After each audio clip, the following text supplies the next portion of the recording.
Champions trophy team India గెలిచేసింది. అయితే కొన్నిసార్లు ఎలా గెలిచామన్నది కూడా చాలా ఇంపార్టెంట్ అనమాట. ఎందుకంటే ఎవరు ఎక్స్పెక్ట్ చేయలేదు, కొంతమంది టెన్షన్ పడి ఉండొచ్చు, బట్ నేను మాత్రం చాలా కూల్గా మ్యాచ్ చూసాను అనమాట. ఎందుకంటే మనం గెలవడం పక్కా అని క్లియర్ కట్గా అర్థమైపోయింది ఫ్రమ్ టాస్. అంటే కొన్ని మూమెంట్స్ ఉన్నాయి, ఖచ్చితంగా కొంచెం టెన్షన్ పడిన మూమెంట్స్ కనిపిస్తున్నాయి, కానీ ఓవరాల్గా చూసుకున్నాము అంటే మ్యాచ్ అనేది 90% వన్ సైడ్ జరిగిపోయింది. సో నేను కొన్ని మూమెంట్స్ చెప్తాను అనమాట, ఖచ్చితంగా మీరు కూడా యాక్సెప్ట్ చేసి తీరుతారు ఈ మ్యాచ్లో జరిగినవే.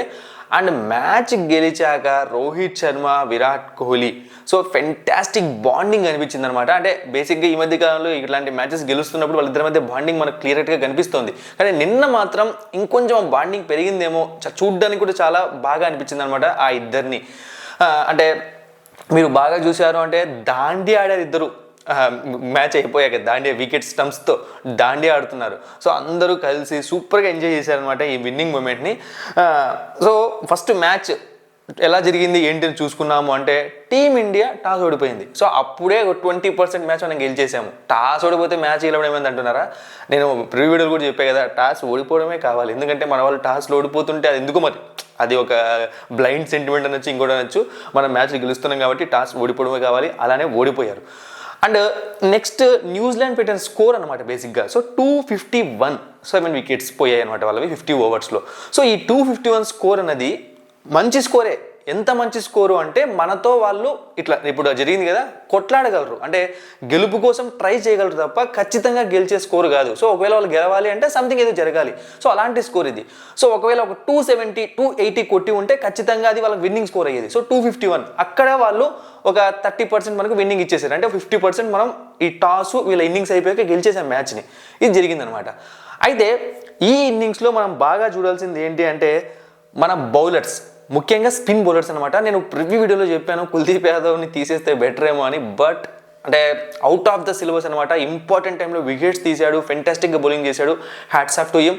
And Varun Chakravarthy as usual తన డెబ్యూ చేసినప్పటి నుంచి అదర కొట్టేస్తున్నాడు, తను కూడా 2 వికెట్స్ తీసుకున్నాడు. ఈరోజు మ్యాచ్లో ఫాస్ట్ బౌలర్స్ కొంచెం ఆడ్గా కనిపించి ఉండొచ్చు, బట్ మనం ఒక వీడియోలో డిస్కస్ చేసాం, మన మెయిన్ స్ట్రెంత్ స్పిన్, ఆ స్పిన్నే నమ్ముకోవాలి. ఎందుకంటే ఇప్పటివరకు నమ్ముకుంది దాన్నే. సో అదే నమ్ముకున్నాడు రోహిత్ శర్మ, దాన్నే వర్కౌట్ చేశాడు. మన స్పిన్నర్స్ ఎక్కడా కూడా లైన్ అండ్ లెంత్ మిస్ అవ్వలేదు, సూపర్గా ఇబ్బంది పెట్టారు. ముఖ్యంగా జడేజా అయితే ఉక్కిరి బిక్కిరి చేశాడు వాళ్ళని, బౌండరీస్ రావట్లేదు జడేజా బౌలింగ్లో. ఆ ఫాస్ట్గా, అంటే మీరు జడేజా బౌలింగ్ చూశారు అంటే చాలా ఫాస్ట్గా అయిపోతూ ఉంటుంది అనమాట ఓవర్ అన్నది.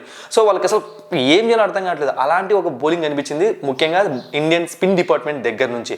బట్ ఒక్కటి మాత్రం మనం మెచ్చుకోవాలి, ఈ నలుగురు స్పిన్నర్స్ కాన్సెప్ట్ అనేది ఫస్ట్ నుంచి కొంచెం నాకు ఎందుకో మాత్రం ఓపెన్ ఇప్పుడు కూడా చెప్పేస్తున్నాను, ఏదో ఇప్పుడు గెలిచారు కదా అని చెప్పి మాట మార్చట్లేదు, కొంచెం డౌట్గానే ఉండిందనమాట. ఒక మ్యాచ్ గెలిచారు, 2 మ్యాచ్ గెలిచారు, కానీ రిస్క్ ఏమో ఎందుకంటే ఒక్కసారి బై మిస్టేక్గా బ్యాట్స్మెన్స్ స్పిన్నర్స్ని అటాక్ చేయడం మొదలు పెడితే ఇక వేయడానికి ఇంకొక బౌలర్ కనిపించట్లేదు టీంలో, ప్లేయింగ్ 11లో ఫాస్ట్ బౌలర్స్. సో అందుకనమాట అదొక డౌట్ ఉండేది. కానీ ఎంత రిస్కీ డెసిషన్ అంటే ఇది గ్యాంబుల్ అంటారు కదా, అట్లా అనమాట, రిస్కీ డెసిషన్ అనమాట. సో అలాంటి ఒక డెసిషన్ తీసుకొని రోహిత్ శర్మ అవ్వచ్చు, కోచ్ అయిన గౌతమ్ గంభీర్ అవ్వచ్చు, టీమ్ మేనేజ్మెంట్ అవ్వచ్చు, ఫెంటాస్టిక్గా ఎగ్జిక్యూట్ చేశారనమాట. సో పూర్తిగా మ్యాచ్ని వన్ సైడ్ చేసింది. ఈ మ్యాచ్ మాత్రమే కాదు, అన్ని మ్యాచ్లని కూడా ఈ స్పిన్ డిపార్ట్మెంట్ మాత్రమే, వాళ్ళు దేనైతే నమ్ముకున్నారో అది కరెక్ట్గా వర్కౌట్ చేసుకుంటూ వచ్చారు. దీన్నే టీమ్ విన్నింగ్ అంటారనమాట, అది వర్కౌట్ అయింది.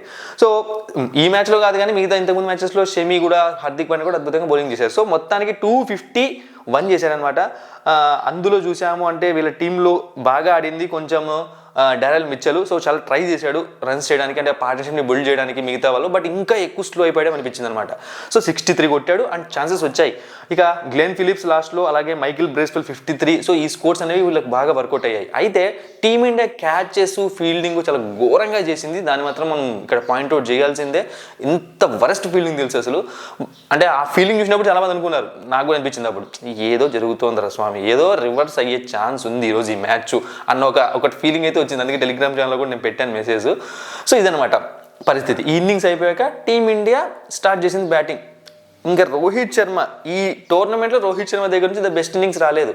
సో ఇప్పుడు మనం ఎక్స్పెక్ట్ చేయలేం, రాలేదు కాబట్టి. కానీ out of the box, out of the syllabus కదా, ఇంక వేరే పదాలు ఉంటే కూడా మనం వాడాలి, అవుట్ ఆఫ్ ది యూనివర్స్ ఏమో ఆడడం మొదలుపెట్టాడు. రోహిత్ శర్మ వచ్చేది ఓపెనింగ్. ఒకవేళ రోహిత్ శర్మ ఆడడం మొదలు పెడితే ఇక మనం గుండెల మీద చేసుకోవచ్చు అనమాట. ఇంకెందుకంటే నెక్స్ట్ వాళ్ళకి ఇంకా ప్రెజర్ అనేది ఇవ్వడనమాట. వాళ్ళు వచ్చి బాల్ టు బాల్ అలా అలా పరిగెడుతూ సింగిల్ తీసుకుంటే మ్యాచ్ అయిపోతుంది. అలా ఉండేదే తక్కువ స్కోరు, రోహిత్ శర్మ దుమ్ము దులిపేస్తున్నాడు.